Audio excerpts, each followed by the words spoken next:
Communist Armada rolls into place. Spring 1975. It is 30 years since the first shots were fired in the Vietnam War. Now, 2 years after America's withdrawal, a final offensive is about to begin. It will take just 55 more days to end a 10,000-day war.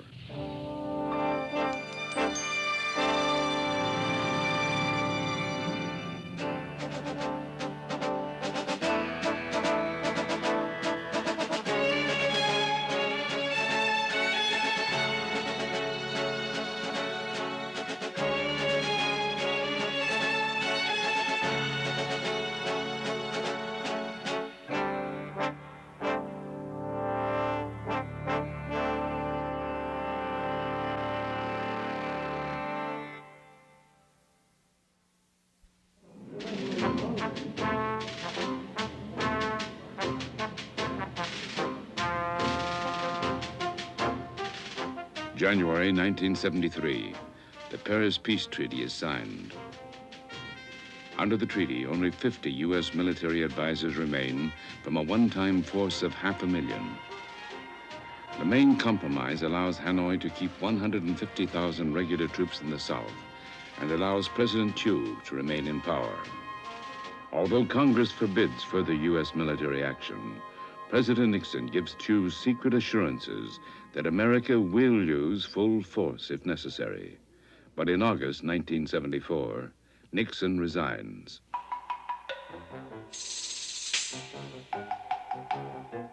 In December 1974, the communist leaders meet in Hanoi. They decide upon a 2-year program for military victory. Their immediate plan is to force Thieu from office. North Vietnam's chief strategist is Defense Minister Bo Nguyen Giap.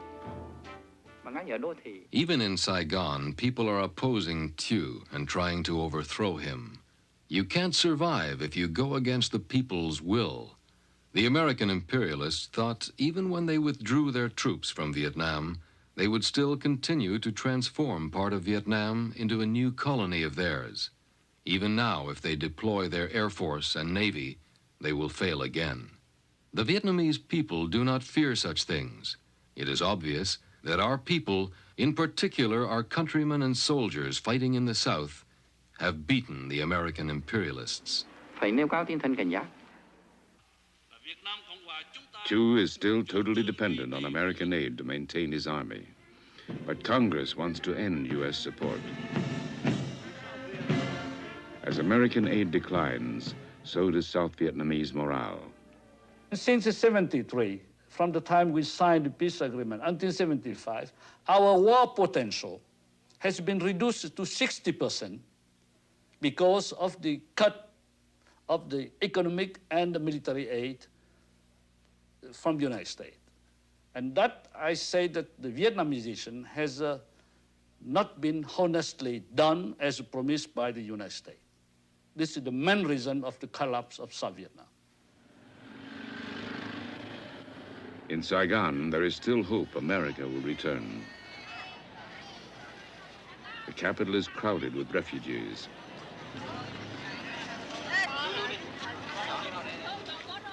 Almost half the country's budget is spent on defense, yet war equipment is not being replaced. Hanoi now takes extraordinary efforts to ensure a surprise offensive. The field commander, General Van Tien Dung, is sent into South Vietnam. But to remain anonymous, he travels part of the way by bicycle.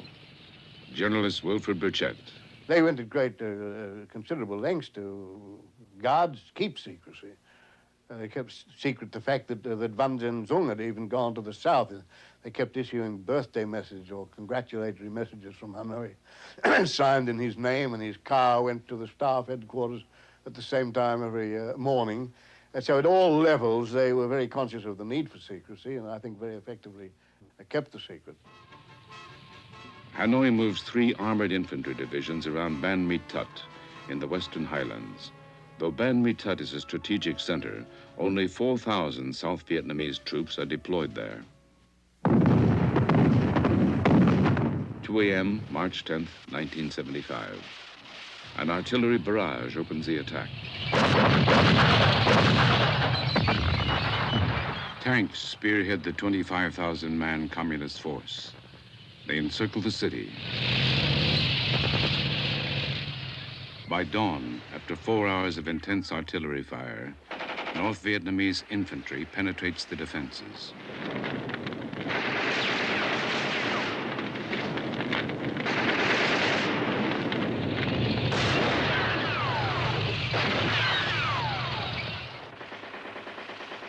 President Thieu has no time to reinforce. On the first day of battle, most of the city is captured. By next morning, fighting ends. Half of the South Vietnamese soldiers surrender or desert. The first big battle of the final offensive is over. Now, in one of the most controversial moves of the war, President Thieu abandons 2 northern provinces. He also decides to evacuate the entire highlands region and redeploy his troops further south. We have not to wait before it becomes too late, and we cannot do anything. We have to take the risk, a calculated risk, because the redeployment, the withdrawal without mobility, without the great firepower support is a risk, but it's a must for us. The withdrawal from the highlands becomes a trail of blood and confusion. From the towns of Pleiku and Kon Tum, 500,000 soldiers and civilians flee toward the coast. Military authorities choose an almost unusable highway, believing it's safe from communist attack. They are wrong. The North Vietnamese fire on the retreat. It becomes known as the Convoy of Tears.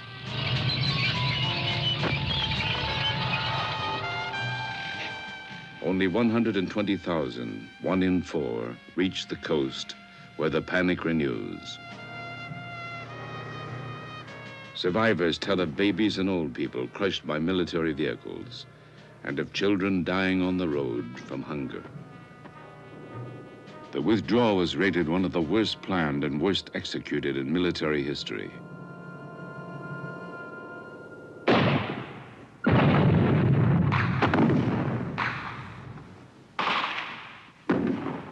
It has a domino effect. Province capitals begin falling at the rate of 1 a day.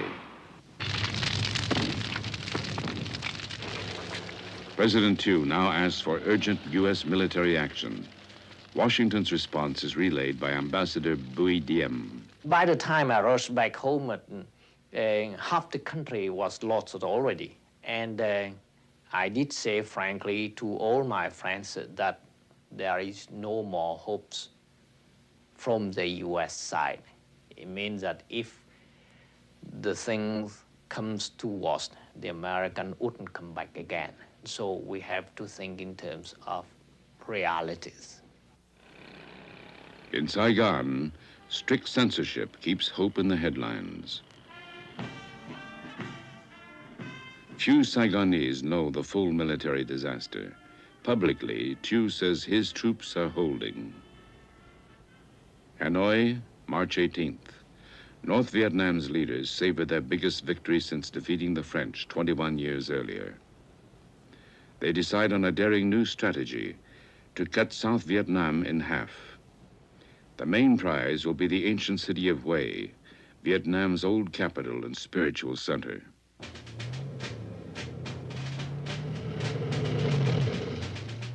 Within 24 hours, preparations for the attack begin.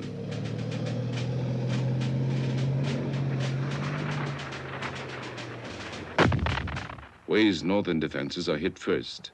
Then heavy 130mm guns hammer the southern and western approaches. Now Hue is cut off from Da Nang to the south. On March 25th, after a 3-day siege, Hue falls without resistance. The communist flag had flown here for 28 days during the Tet Offensive in 1968. This time, it will stay. The North Vietnamese advance continues almost unopposed as South Vietnamese forces break and run. At the first communist advance on Hue, the area commander orders retreat. Officers, then their men, abandon the city and its civilians. Their only escape route is the sea, south to Da Nang. In the panic, many troops drown trying to reach the boats. At Da Nang, there is a widespread belief that a deal has been made to abandon the city to the communists. 3 million people try to flee south.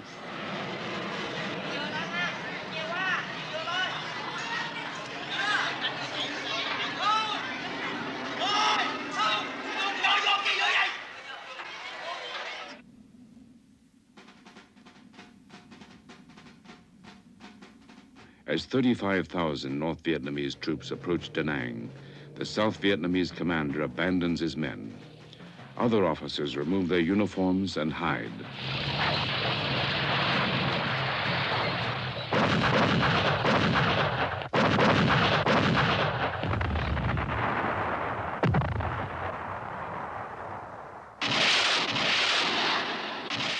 The opening artillery barrage is enough to end resistance. 100,000 South Vietnamese soldiers surrender after being left leaderless. Da Nang falls in only 32 hours. Former Premier Nguyen Cao Ky. Now, for that final debacle, I have to admit that it's our responsibilities. Or to be exact, I should say it's Mr. Thieu's responsibilities. Ban Me Thuot, when it first started, commanding officers ran first. In the I Corps area, Da Nang, commanding officers ran. Everywhere, commanding officers ran first. And all those commanding officers were appointed by Mr. Thieu. Actually, the first time, the morale of the army was affected. Not affected because they have been just overrun. Affected since 2 years, because everyone understands that the military aid has been cut, the economic aid has been cut. There's many signs that America have abandoned us. By early April, the communists control the north and center. There's new respect for the North Vietnamese field commander, General Zung. He is an outstanding tactician like his tutor, General Giap. Of this period, he wrote, "We understood that time is strength and that an opportune moment is priceless." The U.S. Army Chief of Staff, General Wyand, now visits Vietnam. He reports that Saigon urgently needs $700 million worth of arms replacements. But politically, this is impossible. South Vietnam's army is doomed. Military analyst Brian Jenkins. It was my belief that if that assistance were withdrawn, that then this military machine that we had created in South Vietnam would indeed collapse of its own weight. You know, you've seen in the museums these suits of armor that look very, very formidable. Of course, there's nothing inside of them, and if you give it a good kick, the entire thing tumbles to the ground. And in effect, that's what we were creating in Vietnam. Behind the scenes, there is pressure on Thieu to resign in favor of neutralists. With most of his country gone, he tries to reassure his people. So I have been very calm at that period. We have been overrun, but not all. 1/3 of the army has been overrun, but not all. 1/3 of the country, or half of the country has been overrun, but not all. We still have many more crucial areas, and we still have strengths. The only special American aid program is called Operation Baby Lift, the evacuation of 2,000 orphans to the United States. It begins tragically. A C-5A, the world's biggest transport plane, crashes outside Saigon, and 140 children die. The disasters in the field can no longer be hidden. Saigon begins to strengthen its highway perimeters. The communist advance is almost 2 years ahead of Hanoi's expectations. North Vietnam expert Wilfred Burchett. Well, right at the beginning, it was felt that for the first season, offensive season attack, it would be good enough if they got to Da Nang, dug in there, consolidated and so forth, and then the next operational season went on down to Saigon and the Mekong Delta. But it was the panic in Hue and the collapse in Da Nang and the ease with which all these provincial capitals just fell one after another. And the fact that the Saigon command was unable to consolidate its troops. They were not able to withdraw properly and regroup. And everything was done in a very slipshod and haphazard fashion with very, very little morale. The only real battle was, in fact, at Xuan Loc. Xuan Loc is a small provincial capital only 38 miles northeast of Saigon. It blocks the main communist advance. Xuan Loc is the last hope for those who believe an all-out stand can prevent military collapse.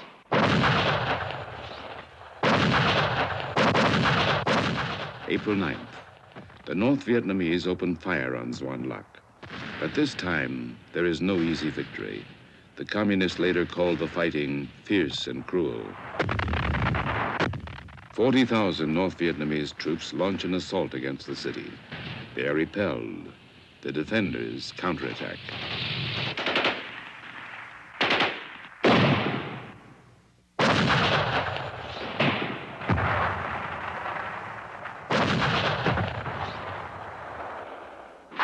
In anxious Saigon, the name Xuan Loc becomes synonymous with hope and heroism.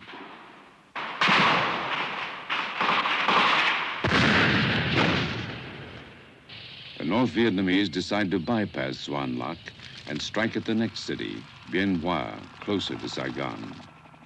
After a week, both Bien Hoa and Xuan Loc are outflanked. The defenders retreat. It is April 16th. For the North Vietnamese generals, the way to Saigon is open. They order its capture within 2 weeks, by May 1st. Hanoi strategist Colonel Ha Van Lao. The army units that had the mission of encircling and attacking Saigon only took with them what was necessary for the fight. Some advanced in convoys, others advanced on foot and ran and made 50 kilometers a day.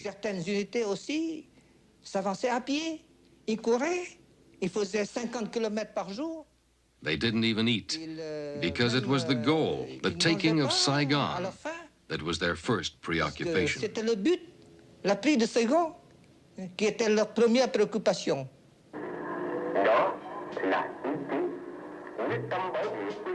Saigon itself appears calm, but tension mounts as supplies of gasoline and other commodities grow short.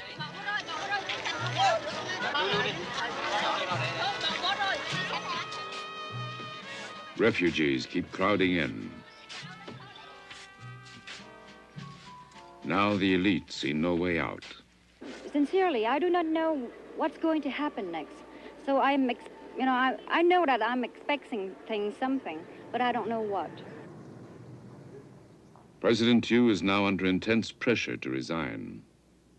His suggested replacement is neutralist General Duan Van Minh, known as Big Minh. It's believed the communists might negotiate a coalition government with him. Senior CIA analyst Frank Snepp.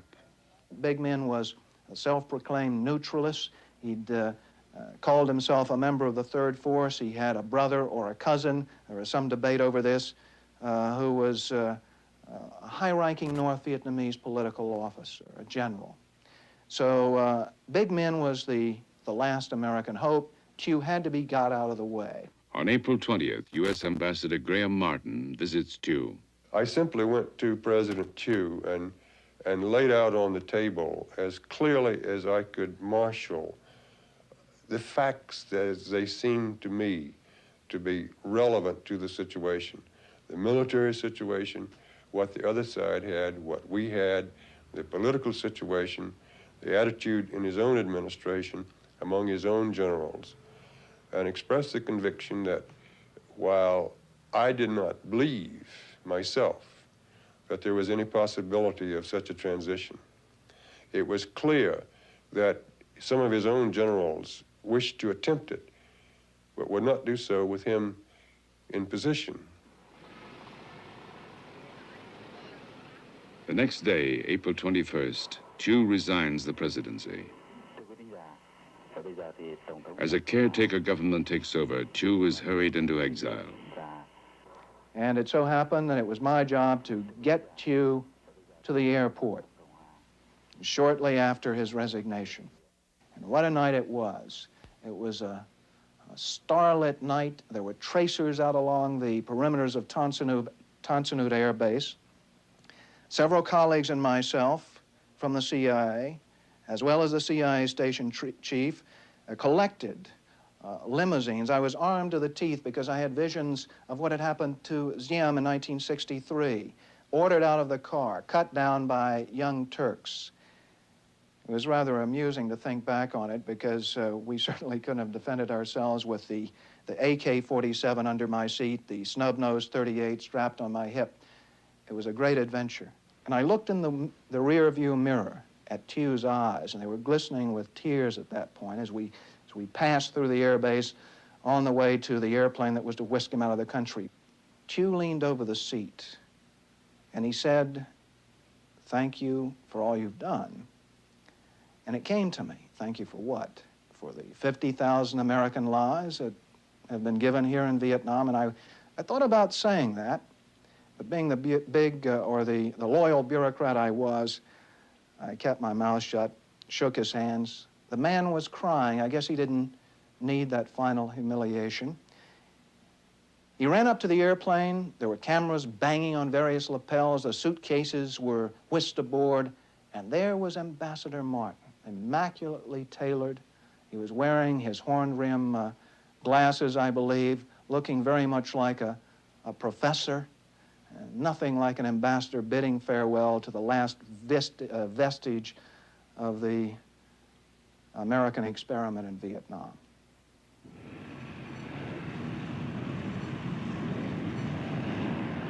Politically, it is over. Thieu boards his flight into exile, carrying a lasting bitterness toward America. They have abandoned. They have sold out us. They have a stab on their back, on our back. It's true. It's clear. They have a betrayed. Now, over 3,000 people are leaving the capital daily.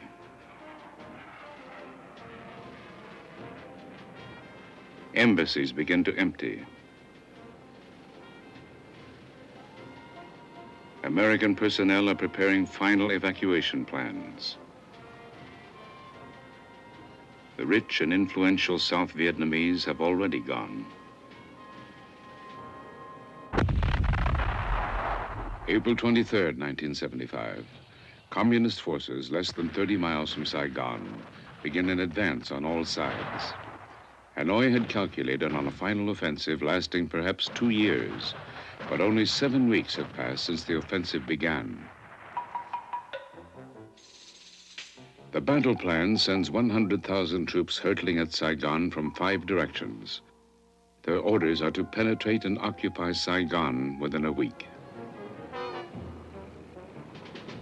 The sounds of battle can be heard in the city.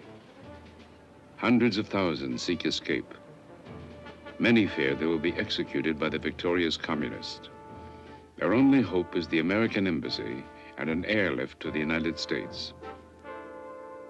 On the same day as the North Vietnamese advance, President Gerald Ford, in a speech in New Orleans, declares, "The war is over."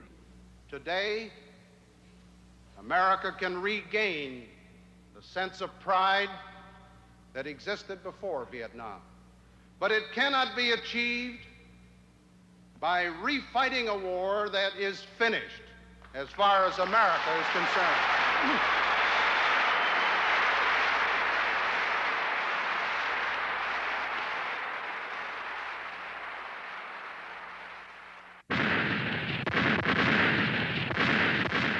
Hanoi's divisions race into position. Now there is no fear of American bombers which turned back previous offensives. The communists sweep through the rubber plantations east of Saigon. The South Vietnamese, greatly outnumbered, only briefly resist. Soviet-built amphibious tanks easily bridge the rivers, then roll along the U.S.-built highways leading to the capital. Infantry convoys mop up resistance in villages and outposts. Long-range artillery disables Saigon's main airport. The siege is fully in place. Saigon is encircled. Within the city, 30,000 South Vietnamese troops await orders, but many senior officers have deserted. Saigon has a new government. It appeals for peace talks and a ceasefire. This goes unanswered. Now, 72 hours remain until the end. Saigon's armor attempts to seal off the main highways. Tens of thousands of refugees try to board the last helicopters leaving the city outskirts. But soldiers fleeing the battlefield commandeer the choppers and retreat into the capital.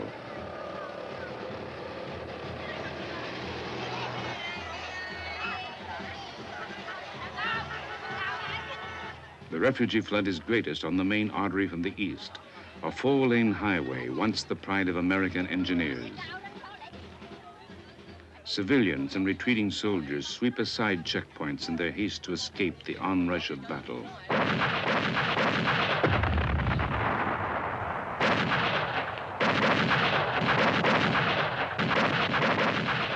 For the communist forces, the main problem is the speed of their advance. The troops are moving so quickly, it is difficult to supply them.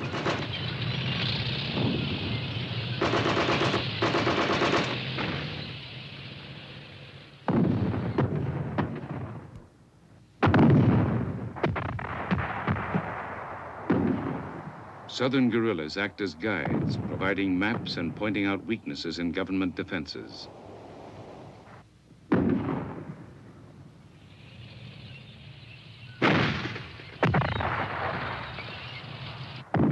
By now, 20,000 communist troops are within 12 miles of the city. 30,000 more are moving in.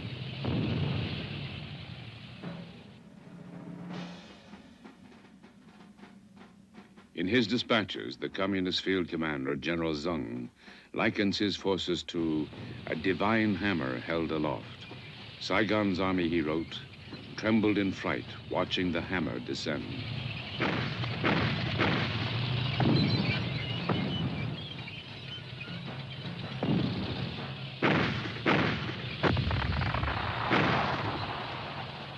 But at a key bridge called Dong Nai, on the main eastern approach, the South Vietnamese put up a fierce resistance.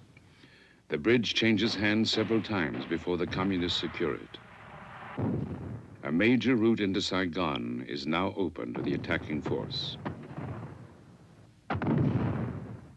With 3 nights remaining, the communists intensify the fighting. Infantry and artillery assault the city perimeter, but here they halt.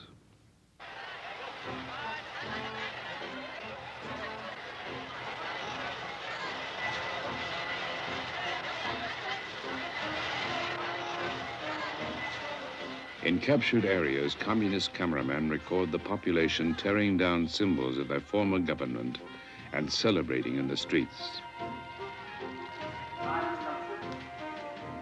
In Saigon, too, the streets fill. Here, the emotion is fear. The large Catholic population is especially nervous. Thousands gather to hear former Prime Minister Nguyen Cao Ky. He denounces his countrymen who have fled. Armed resistance can bring negotiations, Ky says.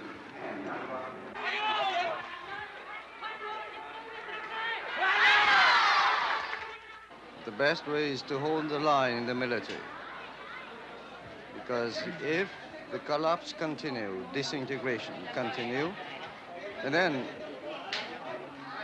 there's no need for negotiation. But the communists send a grim warning.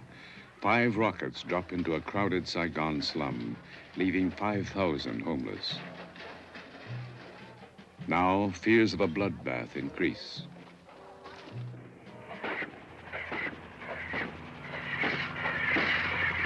The next day, April 28th, the ring around Saigon tightens. Saigon troops rush to the Newport Bridge on the city outskirts. North Vietnamese commandos hold the far side of the bridge.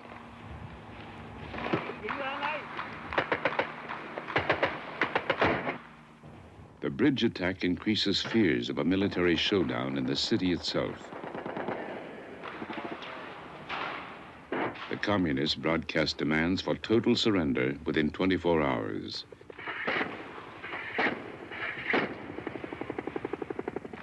The deadline abruptly ends hopes for a political settlement, and it activates evacuation plans for 3,000 Americans. With the Newport Bridge attack, Saigon's discipline breaks. As the Army of South Vietnam makes a final stand, civilians loot the nearby American commissary. Deserting soldiers join in.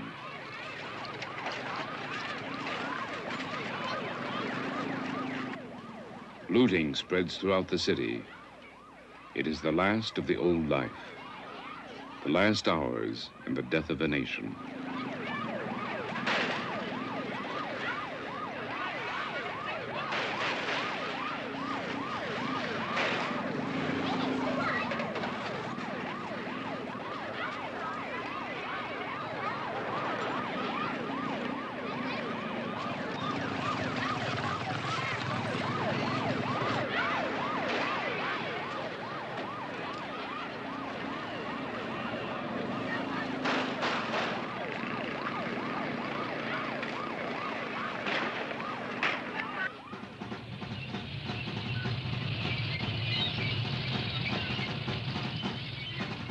The communists now attempt to close the last main exit. 5 captured planes with North Vietnamese pilots bomb Saigon's Tan Son Nhut airport. A few hours later, long-range shells and rockets wrecked the airstrip, leaving no choice for Ambassador Graham Martin. And I picked up the phone and told Secretary Kissinger to inform the president that I had decided that we would have to go to option 4 to the helicopter airlift for the remaining Americans and for such Vietnamese as we could get out. Waiting off the southern coast is an evacuation task force of 3 American aircraft carriers with support ships and combat Marines.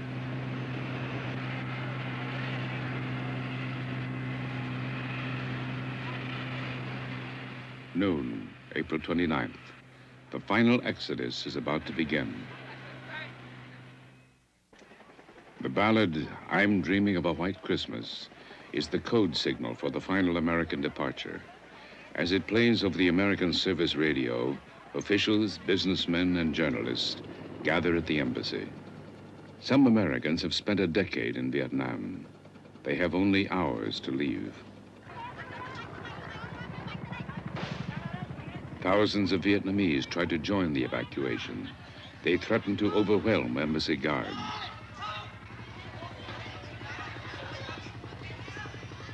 For years, the symbol of a wide-ranging war, the helicopters can now only land on the embassy roof or in its secluded compound.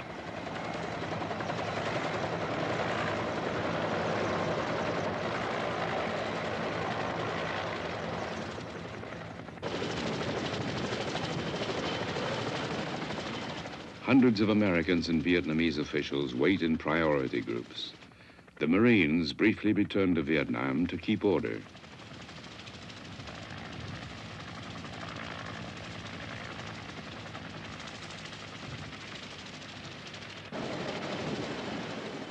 Some embassy staff spend their last moments shredding documents. Each chopper takes an hour to reach the evacuation fleet. Only a relative few can make it. One is former Prime Minister Key. I landed on the Midway aircraft carrier And the admiral captain of the ship received me. And he left his office with his staff and just leave me alone. So I stood there for 15 or 25 minutes just crying by myself. I couldn't stop it. Even I said to myself, oh no, I'm a soldier. Never cry. But it happened.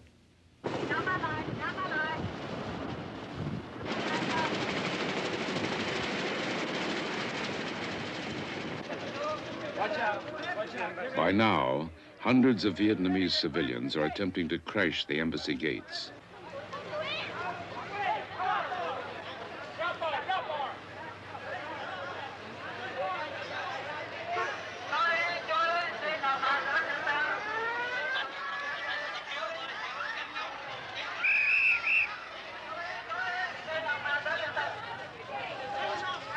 Only the most persistent break through and get a chance to escape.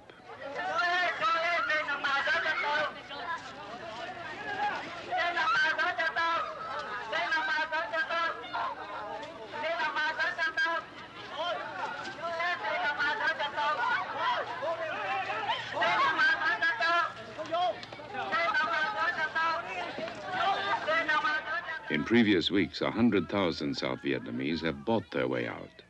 But the sudden American evacuation still leaves behind many long-serving Vietnamese. Senior CIA analyst Frank Snepp. I was sitting by the radios at the top floor of the embassy, monitoring the flow of intelligence as it continued to come in from various places. I listened to the radios, and I would hear people calling in over our radios, agents and employees who had been abandoned at various evacuation points. I'm Mr. Lon. I have served you for years. Save me. I am Mr. Ha. Save me. And there was no way to save them then. That, I believe, was the most tragic thing for me on that final day. The voices over the radios, and I still sleep. I have nightmares, and those voices still play in them. An alternate evacuation plan is departure from Saigon by barge. Though encircling the city, the communists make it known they want an uncomplicated end. They briefly delay their final assault to allow all Americans to leave. One of the last to do so, Frank Snepp. I'd gone out with the last CIA contingent.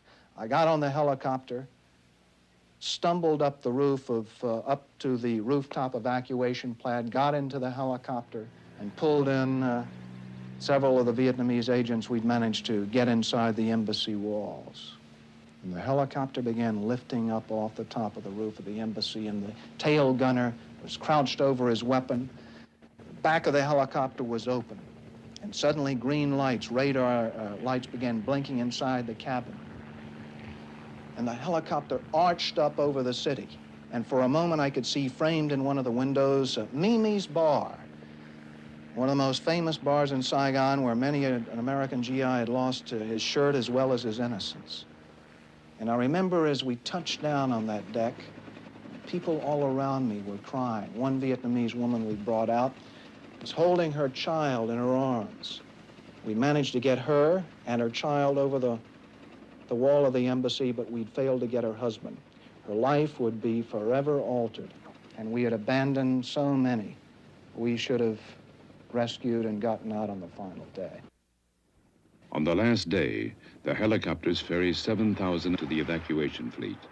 Weapons are thrown overboard to prevent trouble.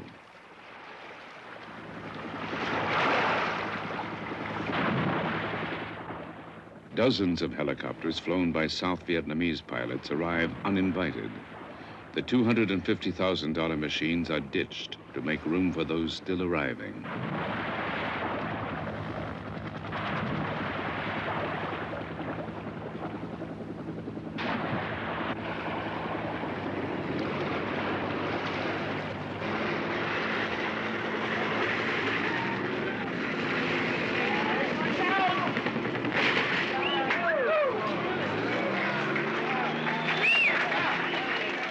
Ambassador Martin wants to extend the evacuation. Washington rejects the recommendation as too risky.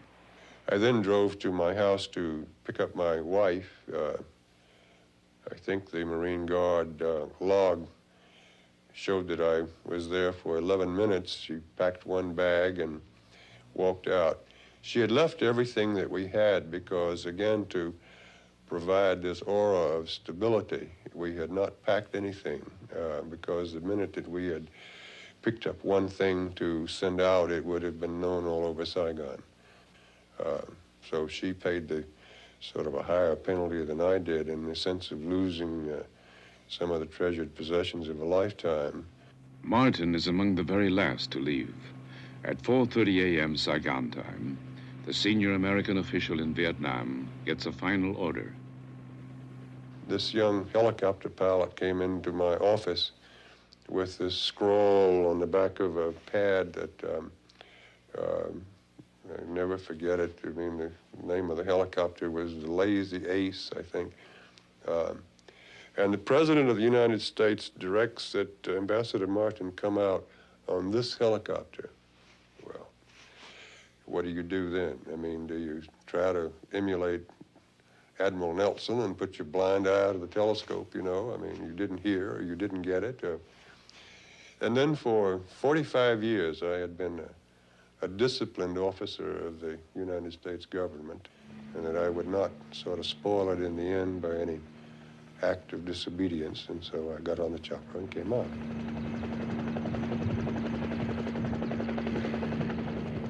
At 7:53 a.m., April 30th, the last American troops leave. 15 years of U.S. military presence ends. The communists converge on the capital in a five-pronged assault. They overrun Saigon Airport, occupy the military and police headquarters, then move through the garbage-littered streets past a dazed population. The final hours are mercifully bloodless.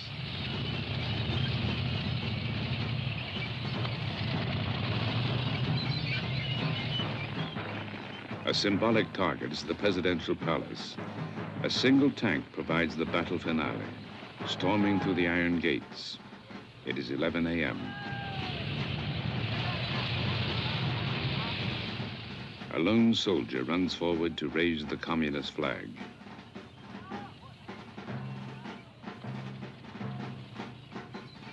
By noon, Hanoi's troops fill the city. Their flags are everywhere. At the palace, they arrest South Vietnam's last president, General Duong Van Minh. He is ordered to broadcast a message to his remaining troops. Lay down your weapons and surrender unconditionally. The communist field commander, General Zung, writes of these final victory hours. Our generation had known many victorious mornings, but there had been no morning so fresh and beautiful as this morning of total victory. For most of Saigon, the 10,000-day war ends with little immediate change. The black market reopens. Some soldiers from the north succumb to the temptations. Reforms soon follow. In Hanoi, the sudden victory after 30 years of war brings immediate celebration. Saigon is renamed Ho Chi Minh City, honoring the first president of North Vietnam.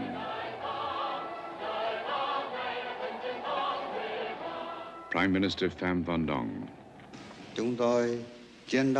We fought year after year in extremely hard conditions, which went beyond all imagination.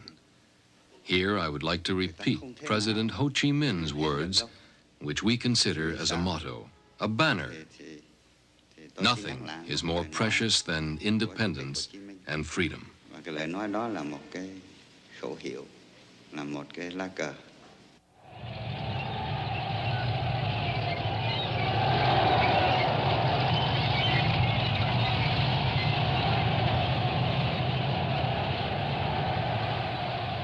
In Saigon, the Communist Victory Parade is held May 7th, the anniversary of the French defeat 21 years before. Ambassador Ha Van Lao. There were a lot of emotions at that moment. Everyone could breathe again. The war was over. Peace reestablished. And above all, we became the true masters of our own country, our own land, independent. Our first thoughts were of our venerated president, Ho Chi Minh, who was not there to see with his own eyes the most glorious moment in our history.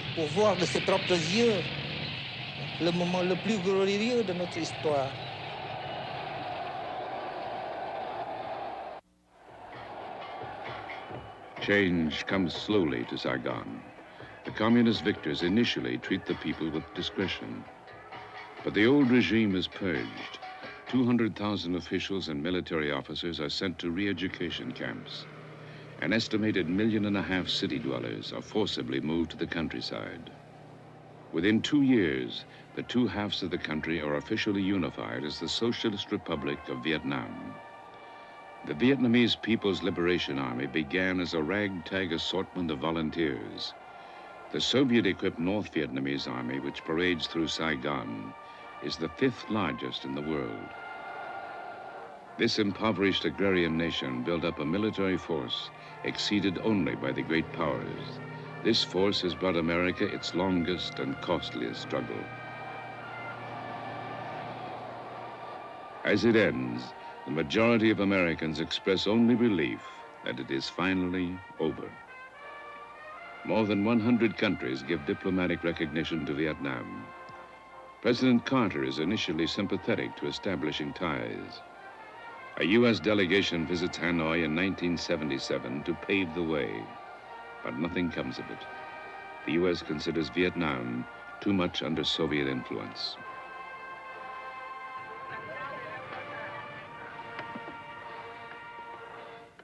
The twists of history and the impact of prolonged war leave Vietnam as a shattered land. But it is one land. The Vietnamese are now one nation.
President Thieu has no time to reinforce. On the first day of battle, most of the city is captured. By next morning, fighting ends. Half of the South Vietnamese soldiers surrender or desert. The first big battle of the final offensive is over. Now, in one of the most controversial moves of the war, President Thieu abandons 2 northern provinces. He also decides to evacuate the entire highlands region and redeploy his troops further south. We have not to wait before it becomes too late, and we cannot do anything. We have to take the risk, a calculated risk, because the redeployment, the withdrawal without the mobility, without the great firepower support is a risk, but it's a must for us. The withdrawal from the highlands becomes a trail of blood and confusion. From the towns of Pleiku and Kon Tum, 500,000 soldiers and civilians flee toward the coast. Military authorities choose an almost unusable highway, believing it safe from communist attack. They are wrong. The North Vietnamese fire on the retreat. It becomes known as the Convoy of Tears.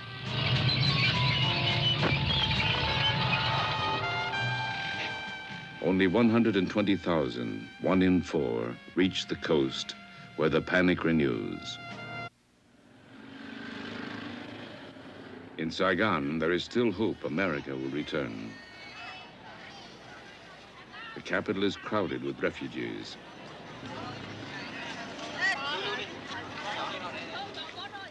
Almost half the country's budget is spent on defense, yet war equipment is not being replaced. Hanoi now takes extraordinary efforts to ensure a surprise offensive. The field commander, General Van Tien Dung, is sent into South Vietnam, but to remain anonymous, he travels part of the way by bicycle. Journalist Wilfred Burchett. They went at great, considerable lengths to guard, keep secrecy. They kept secret the fact that Van Tien Dung had even gone to the south. They kept issuing birthday messages or congratulatory messages from Hanoi, signed in his name, and his car went to the staff headquarters at the same time every morning. And so at all levels, they were very conscious of the need for secrecy, and I think very effectively kept the secret. Hanoi moves 3 armored infantry divisions around Ban Mi Tut in the Western Highlands. Though Ban Mi Tut is a strategic center, only 4,000 South Vietnamese troops are deployed there. 2 a.m., March 10th, 1975. An artillery barrage opens the attack. Tanks spearhead the 25,000-man communist force. They encircle the city. By dawn, after 4 hours of intense artillery fire, North Vietnamese infantry penetrates the defenses. Nixon resigns.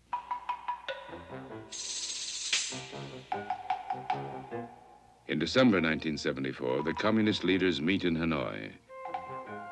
They decide upon a 2-year program for military victory. Their immediate plan is to force Thieu from office. North Vietnam's chief strategist is Defense Minister Bo Nguyen Giap. Even in Saigon, people are opposing Thieu and trying to overthrow him. You can't survive if you go against the people's will. The American imperialists thought even when they withdrew their troops from Vietnam, they would still continue to transform part of Vietnam into a new colony of theirs. Even now, if they deploy their Air Force and Navy, they will fail again. The Vietnamese people do not fear such things. It is obvious that our people, in particular our countrymen and soldiers fighting in the South, have beaten the American imperialists. Thieu is still totally dependent on American aid to maintain his army. But Congress wants to end U.S. support. As American aid declines, so does South Vietnamese morale. Since 1973, from the time we signed the peace agreement until 1975, our war potential has been reduced to 60% because of the cut of the economic and the military aid from the United States. And that, I say that the Vietnamization has not been honestly done as promised by the United States. This is the main reason of the collapse of South Vietnam.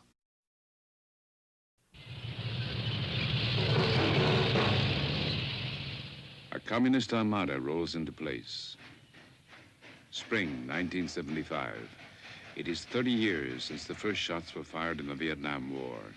Now, 2 years after America's withdrawal, a final offensive is about to begin. It will take just 55 more days to end a 10,000-day war.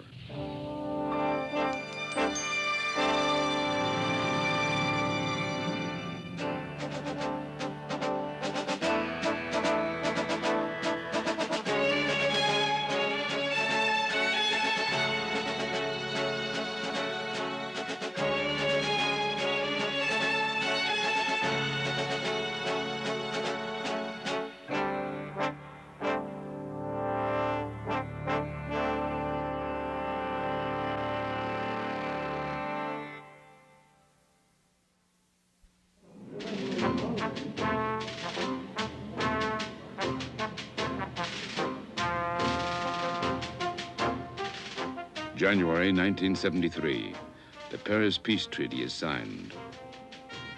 Under the treaty, only 50 U.S. military advisors remain from a one-time force of 500,000. The main compromise allows Hanoi to keep 150,000 regular troops in the South and allows President Thieu to remain in power. Although Congress forbids further U.S. military action, President Nixon gives Thieu secret assurances that America will use full force if necessary. But in August 1974, survivors tell of babies and old people crushed by military vehicles and of children dying on the road from hunger. The withdrawal was rated one of the worst planned and worst executed in military history.